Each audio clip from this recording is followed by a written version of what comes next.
खिप्रो से bureau chief Hasan हंगूरू की report के मुताबिक खिप्रो सीनियर सहाफ़ी फरीद मुगल की सालगिरह का केक काटने की तकरीब मुनक्किद की गई।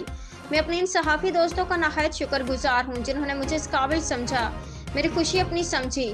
तफसील के मुताबिक खिप्रो प्रेस क्लब के सदर महबूब खान बाबू ने खिप्रो प्रेस क्लब के सीनियर सहाफ़ी फरीद मुगल की सालगिरह के मौका पर एक सादा सी परोपकार तकरीब मुनक्किद की, जिसमें खिप्रो प्रेस क्लब के सहाफ़ियों सरप्रस्त नवाब महमूद कायम खानी, जनरल सेक्रेटरी साजिद कायम खानी, खजांची ललित राज कतरी, मेंबर आलमगीर पठान, समाजी शख्सियत राहुल माली ने शिरकत की।